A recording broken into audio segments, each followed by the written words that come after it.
Happy Valentine's Day. Hi guys, welcome to a video that I'm gonna try not to edit at all because I'm trying to get this up literally today. And it is 5 o'clock on Valentine's Day. Anyway, so I thought, what better way to celebrate love than to my room is a mess, by the way. I should have said that. I did not make my bed. Anyway, what better way to celebrate love than to show you something that I love the most, which is being upfront about the writing process. So I wanted to show you some of my first drafts because I've always been somebody who likes to share a lot of my first drafts, but a lot of people don't get to see those examples because if you're publishing your work, it can be hard to share a lot of the stuff. For me, because I write so much that I'm not planning on publishing, I was like, wait, I need to get back to that because I know I used to make some videos of me live drafting or whatever. I haven't done that in a while. So let me just show you what comes out of my brain because we're spreading the love. And the love for me is showing other writers that your first draft is fine. It's going to be fine. Whether it's good, whether it's bad. I'm not a believer of all first drafts or shit. We're going to see some first drafts that are quite good. We're going to see some that, they're going to look even better in revision. I just wanted to make this quick video just to show you, hey guys, I have been writing for 10 years and I still have first drafts too. I've been thinking about this a lot because I'm working on my short story collection, which I'm hoping to actually publish. And I'm getting all up in my head about oh God, that's not good enough. And I'm like, dude, it's first draft. So it's not a big deal. And there's beauty in first drafts. So I love first drafts. I love publishing first drafts. I love talking about first drafts. So let's talk about them. I'm gonna go jump into my computer. You're not gonna see my face again. I am not gonna film my face the whole day. My hair is a mess. Okay, see ya. We are looking at a couple different drafts. I actually have 4 excerpts that we're gonna go through in half an hour to make this video. So let's get started. Okay, the first excerpt I literally just wrote half an hour ago. I wrote this on my notebook by hand, and this is quite literally exactly what was in the notebook. I just transcribed it. I was originally gonna revise it while typing it up on my phone or whatever, and then I was like, who cares? I'm not doing that. So this is just what came out of my head, and I'm just gonna read it, and we can kind of talk about each excerpt and maybe what I'm thinking about revision, what I like currently. I didn't properly indent all. As you can see, this is literally such a slapdash video. I'm putting together. Didn't even indent the paragraph. Okay, so let's get started. This is literary fiction. I'm gonna break this video into half literary fiction, half genre fiction. This is from Lost Gods, which is a novella that is not supposed to be a novella, and that turned into a novella. So he sets his paintbrush into the mason jar of water, kneads his fists against his eye sockets. If he leans too close to the painting, he'll smell salt water on his hands, on another man's. Augustus has turned the radio on in the kitchen, mumbling along to Everything She Wants by Wham.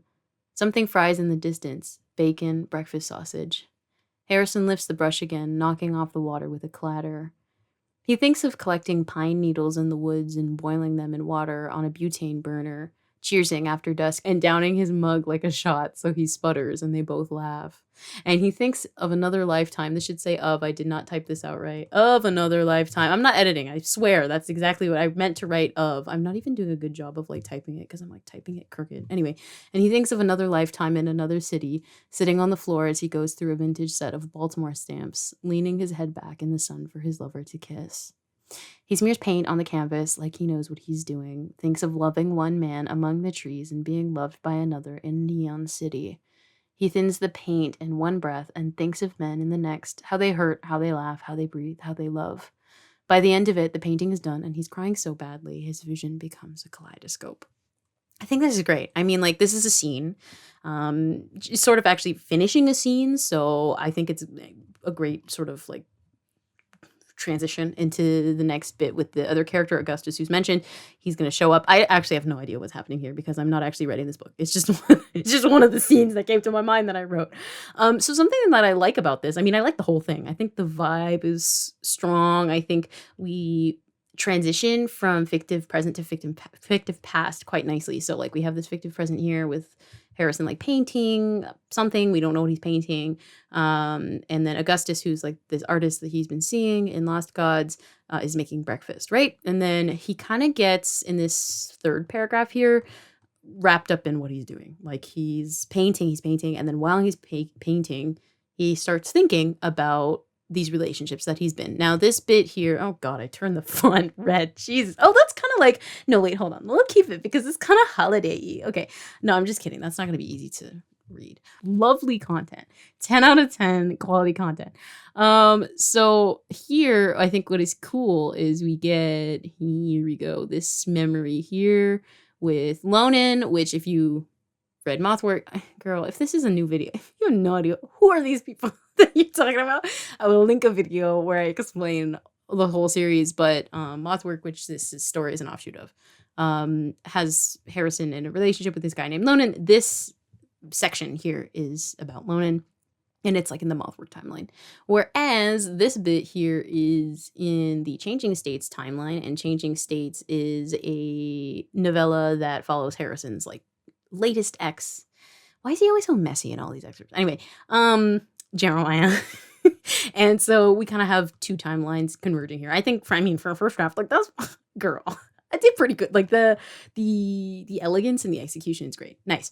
Then we have this bit where he comes back to the fictive present and he's in the action. And then kind of another thing where he like dips back into like existential sort of ramble within his own thoughts, right? And then we come back to the fictive present here. By the end of it, he's crying, which is nice. There's little things that I might change. Like at the end, after I wrote it by hand, I was actually determining while I was drafting, and I know my thought process because I just wrote this, right? So it's kind of cool. I get to share that with you now.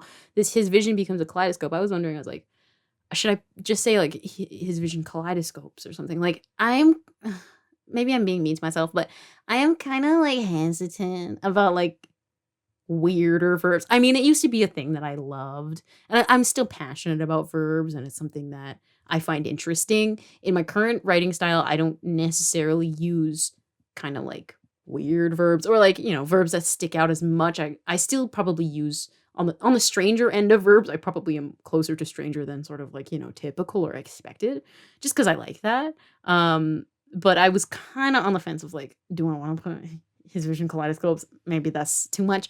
But reading it back, I actually do think I want, with all that said, I do think I want to put that. I think it would be better with his vision kaleidoscopes. But as you can see, the first draft has provided me with this abundance of like words to build off of. And I think that's what I want to continue to do when I'm looking at first drafts. I mean, and when I was in writing school, there was like this ideology of like, you need to destroy your first draft. And I hate it. I hate it so much. We're talking about love today.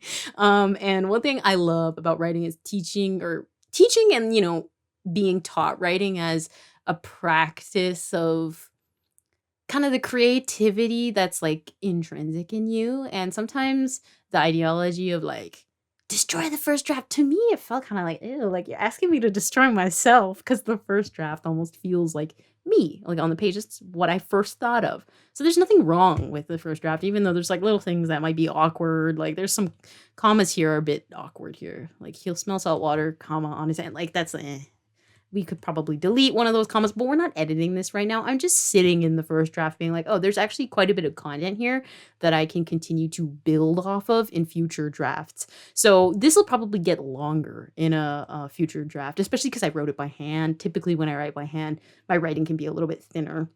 But yeah, I think it's great. I mean, these details here, we already have like some really specific details, the pine needles in the woods, butane burner. And if your first draft doesn't look like that, like for example, if you have like you didn't put in, like he thinks of like drinking tea, that's enough. Like then you can expand. My first draft process has gone to a point where, typically I'll kind of come up with these specific images. Sometimes I don't. Depends on the style of the project I'm working on. We're going to look at Sunless Ground, completely different style. If your first draft doesn't look like this, it doesn't mean like, oh God, like this is Rachel's first draft, mine is so much worse. No, this is just what kind of this one looks like. So another one that I'm going to show you from Lost Gods as well. Let me just very high quality content. Let me space bar that to a different page. This is from earlier in the scene. Actually, this paragraph comes before. We should have done this one before. Oh, well, this one is actually a stronger first draft, I think, in my opinion. Like, I don't think I'm really going to edit this, but this is quite literally just kind of what came out of my head. For a while, that's just it. The sound of a natural brush patting at canvas. Augustus clinking dishes in the kitchen as he reheats the pumpkin loaf his sixth floor neighbor brought for him 2 nights ago. Outside, beyond the bustle of traffic, the chirp of crossing lights, the murmuring of commuters rushing to their own important places, Harrison could convince himself he hears a goldfinch chirping. In a breath, he's pulled back to a younger time, or a time at least, that held an illusion of being young. Him on his back in a canoe as he floats along the water, swapping cigarettes and Laffy Taffy with the other man with him, cussing whenever he gets banana. The stars are like flakes of eggshell in the sky, so bright they almost look breakable. When did that image change? Did it at all? When did he look through the glass of his burgeoning youth and see something faithless reflected back at him? So this is one that I wrote, you know, I've been doing these writing sessions on my notes app like right before I fall asleep. I actually find writing is a very fast way to put my brain to sleep. So I've been trying to do that more often. And so this is one I wrote last night, I think. Probably right before midnight. And this one is actually quite good. I mean, sometimes I get first drafts that strike gold, and this one's nice. I mean, I don't know if you could hear though when I was reading it, I was stumbling a little bit on some of the sentence structure. So first drafts are interesting because not only is there the first draft, it's also the first time you read something. So sometimes you might notice something about the draft that you didn't when you originally, like when you're reading it, like for example, with your eyes. What I like about this draft is, I mean, there's just such great detail. I mean, again, kind of like the similar weaving between time with the fictive past and the fictive present. We have some really quite interesting moments. This one is really emotional for me with this canoe bit here when the Laffy Taffy, because this is a scene that we wouldn't have seen in Mothwork, for example. So I'm like, because I wrote that book in 2019, I'm kind of pushing back to another time. So this excerpt is quite nostalgic for me. So I love it. I think the detail is nice. There's a lot of like sound, bustle, chirp. Oh God, what did I do? I turned it into a bullet point. Murmuring of commuters. I mean, he hears a goldfinch. And then we have this line at the end that's quite interesting. When did he look through the glass of his burgeoning youth and see something faithless reflected back at him? So this is one I can explain because when I was writing it, I was like, I don't like the word burgeoning. Like, I think that's like quite formal, or it seems like too lofty in this voice. And so I looked up a synonym, and then I was like, I don't give a fuck. Like, I don't care about no synonyms right now. I'm writing my phone, okay? Like, it really is not serious. So I ended up just like Xing off the page, and I was like, burgeoning is the word that I thought of right now. I'm just gonna put that word down. Like, what harm is gonna come from me writing down this one word? I'm not sure if I like it or if I don't like it. I think like just it sounds a bit like Hannibal would say it. Now that I think about it, I was like, what's wrong with this? There's nothing wrong with it. It's just not in the voice, like Harrison's voice necessarily. It could be, and I might leave it, but that one's kind of interesting. Why did he look through the glass of his burgeoning youth? You could hear Hannibal Lecter saying that. So that's something I might think about changing or, you know, just tweaking a little bit. But I think here, again, great canvas to continue like building off of. I mean, like the pumpkin loaf, that's delicious. And honestly, me being able to come up with all these details, I want to give myself a pat on the back. Like as I go, it just goes to show like the more I practice, especially in my style, I've been writing for 10 years, like I mentioned. So this is not, I mean, you don't need to be here if you're in like year 1 or 2. Now it's just like kind of second nature for me to like call upon these details. But that's not always the case. And it's especially not the case when I switch genres, when my brain, and I'm going to show you the next excerpt, switches priorities. Because in literary fiction, my priority is the writing, the images, sort of, you know, how the character intersects with prose.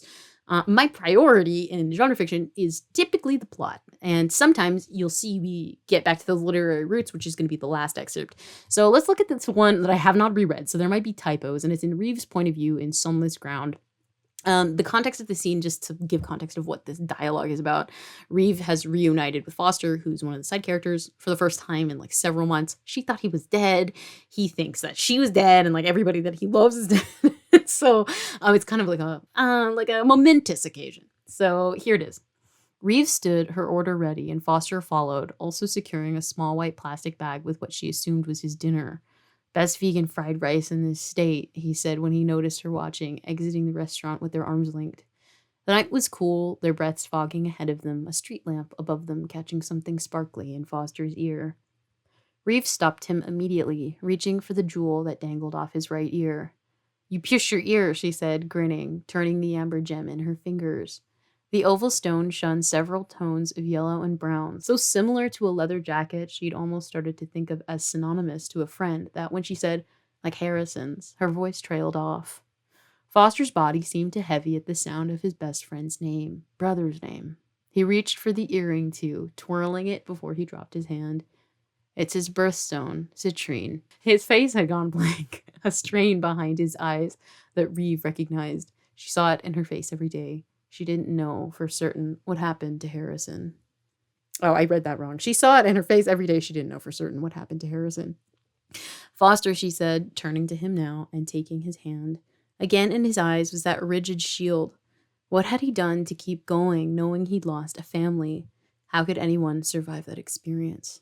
He's alive. So, I mean, this is interesting because I was writing it on the weekend, and I've been struggling with writing a little bit in Sunless Ground. Oh, gosh, probably for a couple months, mostly because ever since I decided like seventh workshop is just a project for me, like I don't care about like the prose. Also, to be fair to myself, I also have other projects at the moment where the prose does take precedence. And so I don't have as much energy to like be, writing kind of like elaborate writing. And so I started to feel kind of like, oh no, is my writing kind of bad on this ground? But so what I've been doing to combat that is like I'm in practicing self-love. Okay, the love theme has dropped off now, but trying to be patient with myself and also telling myself like it's fine. Like this is what I had to do a lot in the beginning. A lot of people will ask me like, I have so much anxiety about writing, like I don't know how to keep going because I just think everything is bad. Like questions along that answer, the line. And something that helped a lot was like in 2020 when this first started happening to me, and it's been 4 years. Oh my gosh, every single time that thought would come into my mind, like just like barrel into my mind out of nowhere, like oh gosh, this is not good.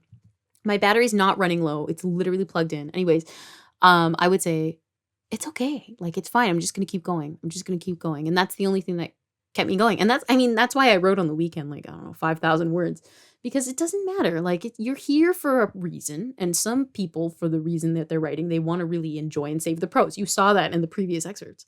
Some people, when they're writing, really just want to savor what's happening, the story, the movie, like images sort of like passing by their mind. And that's what I want to do in Sunless Ground. So this is a different purpose, and that's fine. It's different writing, but I never show you guys like the quote unquote like genre moments or like the dialogue-y moments like in the genre fiction. I usually show you like the more literary moments. So I wanted to give a little insight into what looks a little different. So what I like about this, I mean, the dialogue keeps moving. There's not a lot of pausing between. There is, I mean, and I do have mine sort of separated by paragraphs or whatever. But for me, and like for how I write, this is a pretty like solid like back and forth conversation. Another moment I love here is like when her voice trails off. So like she notices and then she's grinning, turning the amber gem, and then you can feel her almost like realizing like why Foster pierced his ear. And that's because his best friend Harrison, who if you don't know anything about him, has like a similar earring. And so he's done it in tribute because he thinks Harrison died. So that's kind of an interesting kind of like progression of how Reeve is thinking, like how she's going through the narrative. At first she's like super happy here, always grinning, turning the amber gem, and then her voice is trailing off. So I think that's good. There's like a great movement, a great flow of the prose. Yeah, that's nice. I mean, in terms of things I would change, there's just things that I would expand on. Like when I was writing, there was a moment here. The night was cool, their breaths fogging ahead of them, a street lamp above them catching something sparkly in Foster's ear. Like that, I would expand the image. I might say like the night was cool, like a blah la la la la simile. Their breaths like fogging ahead of them, like I don't know, like gauzy or something, like something like that. Like I would say something quite literary. I love little descriptions like that. But when I'm writing for the plot, I don't need to worry about that. It's not a big deal. Street lamp above them is kind of like vague. I might situate where it is, and maybe the color of the light catching something is kind of vague. Sparkly in Foster's ear. Sparkly for the tone feels kind of wrong. So I might change like something glinted in Foster's, but those are little things. So when I was writing, the instinct was like, wait, let me let me edit that. And then I told myself, no, I don't care. Like, it's not a big deal. I'm moving on. And I haven't edited any of these chapters. I'm not really planning on it for Sunless Ground because I don't have time and energy to work on doing that. When to me, this reads fine. Like, especially when like somebody else is reading it to me like a robot. Do you think I'm thinking about the pros when I'm enjoying the writing? For me as a pantser, I don't know what my stories look like. I very rarely think about my books like outside of drafting. I'm getting better at it and I'm trying to get better at it. And so, but it means that like the first drafting experience for me is like kind of sacred because it's like the first time I'm interacting with the story at all. So I think that's kind of beautiful, you know? Allowing the first draft to be an experience like, wow, I'm seeing this thing for the first time. And I think it's funny because I will like read other people's drafts and I'll be like, oh, this is great. You know, like I'll read my sister's work and it's a first draft and I didn't even notice. So I think it's funny because I think we notice our first drafts like and the fact that it's first more than other people do because other people have no idea it's a first draft. I mean, I think I've published first drafts. I can't think of one off the top of my head, but a lot of my short stories are like barely edited, like a lot of the ones that we published. There may be like a couple words tweaked or whatever. Some of my poems are kind of like that too. So other people, you know, you don't have to be afraid of a first draft. Other people sometimes don't even notice. It's mostly us who notices. And then when you start noticing, it's almost hard to stop. And so it's kind of learning to stop yourself. At least that's kind of how I've been working on my writing process. That might not work for you, but anyway, those are first drafts that I love very much. Share like something from your first draft if you want to in the comments. And if you want to see more of me like quickly just sharing my first drafts, let me know and I'll try to save them so that I don't like go and revise over them or whatever. But happy Valentine's Day. Sending lots of love. I will see you guys in another video. Bye.